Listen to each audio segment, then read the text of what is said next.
General Electric is a legendary company. They've been around for more than 100 years. This is the company that Thomas Edison founded. And more recently, they have really struggled. About 5 years ago, boy, this stock was untouchable. They just had so many problems to fix. The company restructured substantially and split up the company into three pieces. The piece I'm going to look at in this video is symbol GE, which represents the part of the business that is aerospace and defense. This part of the business manufactures turbines primarily for jet planes, and they make jet engines. Very successful in that field, as well as other products that go to the military. And the company's doing really well because travel has been really, really high. So good things for GE. Their stock has flourished. If you look at the last 5 years, it's up 300%. That is phenomenal. But their earnings were announced and the stock actually sold off. Is this stock too expensive? I'd like to take a look and give you my opinion on General Electric. This is a company that I've known for a long time. 20 years ago, this was one of the best companies there was in the marketplace, one of the most highest market cap there was on the stock market. But they've had their troubles, and now it seems like they've really have healed their business, and their business is doing quite well. Stockholders have benefited from this stock. It's up more than 110% in 1 year. So congratulations to General Electric stockholders. I am not a stockholder of GE. I have been in the past, but it's been a long time since I've owned their stock. I stayed away while they had all their troubles and invested elsewhere. So let's take a closer look at General Electric. Hey, I want to invite you to become a paid member of this community and participate in member-only events like a workshop every week, as well as an investor call each week to talk in depth about stocks, talk in depth about how to analyze stocks and how to look at financial statements, and in general, just improve your knowledge and your skills as a long-term stock investor. The 3 different programs are available. More details are in the description of the video, and I would appreciate you considering.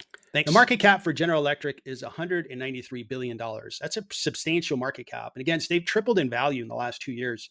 So not too long ago, they were like a $60 billion market cap company. Their revenue is $69.9 billion. They have a really high PE of 35.8. Next year, it's expected to stay about the same amount. They are suggested by analysts as a strong buy, which looks good. Again, over the last 5 days, the stock has not done well. It's down 7%. The market didn't like their long-term growth projections that they announced. They have been growing their business, and quarterly wise, the growth is quite good. But I would caution that they're going to start to have really difficult compares. When you look at the fourth quarter as an example, that was a very good fourth quarter in 2023. So the next earnings might be a disappointment for the stock. The stock is priced quite expensively. When we look at the cash flow of the company, you see that the cash flow is good for General Electric. They produce $4.8 billion of free cash flow if you look at the trailing 12 months. Now, that's a good cash flow rate, but it shows that the stock is very expensive. You'd have to multiply the free cash flow times 40 to get to their market cap. That's really expensive. I like to stay below 20 as a factor. When I look at an industrial stock that's going to be growing pretty much single digits in the 5% range, which is what I expect out of General Electric. So I'm looking at this stock thinking high PE ratio, the free cash flow portion of their financials is quite low compared to the market cap. So 19 analysts cover General Electric, and they believe it's a good buy, and it's discounted by 9%, principally because they look at earnings per share as the method of valuing the company. I'm not going to argue too much with that. I think the earnings per share for next year looks really good. The revenue is supposed to grow.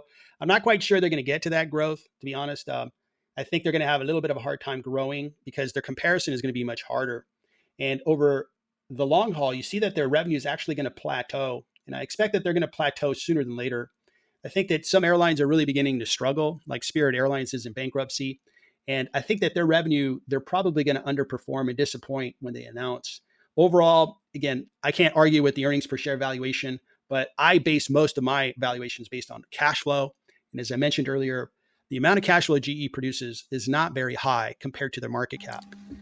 GE is a desirable company. They manufacture jet engines, and only a few companies manufacture jet engines that are allowed to be placed into commercial aircraft that then fly people around. GE is one of them. Rolls-Royce is another. And although the company's been doing great, I think the valuation of GE is just too high. Their stock price is much too high. I actually think it's probably priced more than 50% too high. It's priced at a premium of 50%. It's great to see General Electric do better, but I think going forward, this stock is probably going to struggle and give up some of those great gains that they've achieved over the last 2 years. It's just one investor's opinion, but as I compare GE to other investing ideas that are out there, it just looks like a really expensive stock, and I choose to stay away from buying General Electric stock. So that's my analysis on General Electric. I hope you found it interesting. By no means is this financial advice or recommendation for you to buy, hold, or sell General Electric. It's just one investor's observation, opinion, and analysis on a particular company. Please do your own due diligence and good luck with your investments. Thank you for watching.